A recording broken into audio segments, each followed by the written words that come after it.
So first off, want to make sure everyone's aware the first week of March is Dental Assistant Appreciation Week. I'm going to get the guys back on here in a bit because I'm genuinely curious what other offices do for the staff appreciation weeks. We've got Dental Assisting Appreciation Week, then we have Dental Hygiene Appreciation Week. Then we have an Administrative Assistant Day, which we subsequently turn into a week in our office as well, just so that everything is fair. But I'm really curious to hear what the guys do for that. But we'll continue to remind you so you don't get caught checking social media the week of and going, oh crap, I totally forgot to do anything. Just here for you. You know what I'm saying? Because that's happened to me. So anyway, also important to note that the U.S. Court of Appeals of the Ninth District, I feel like they're forever in the news, did overturn a ruling, and now dental health aid therapists or mid-level providers are able to receive Medicaid payment for services. So that was a ruling that had been struck down, that they couldn't actually be paid from the federal government, but that has been overturned. So we'll see if that continues to move through the Court of Appeal system or if that will be a final ruling.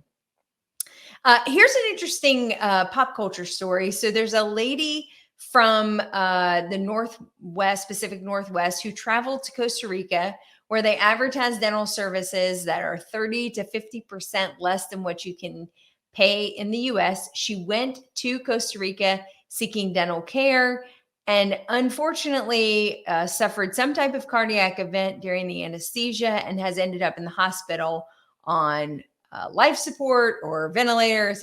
Different stories as I was trying to dig through it a little bit more about what the extent of her injuries are, and it doesn't quite identify what the issue was. Was it the anesthetic itself? Did she have malignant hypothermia, for instance, or was it an actual dosing issue or just negligent care, or was this going to happen regardless of whether she was in Costa Rica or in the US?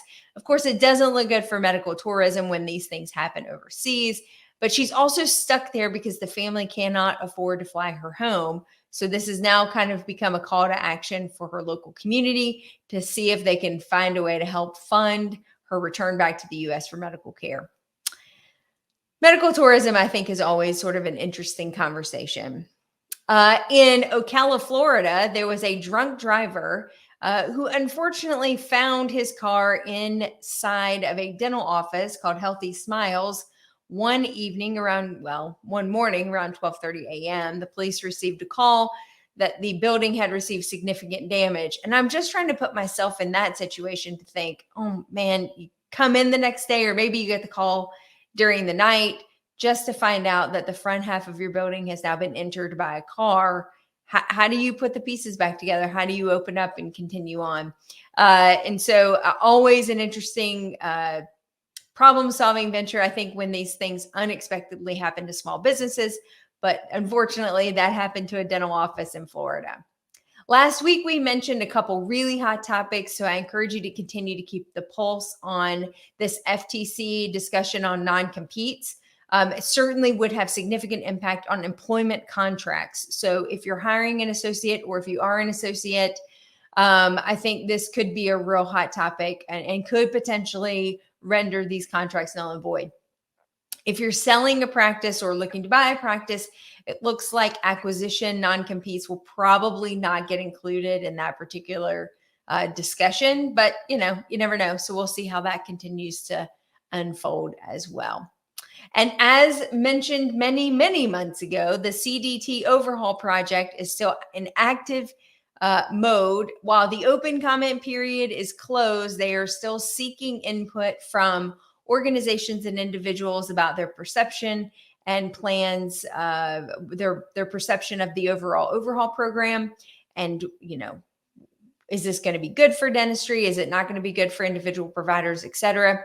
So I will continue to keep watch of that. No action has been brought to our attention at this point, but certainly it's still in an inquisition phase.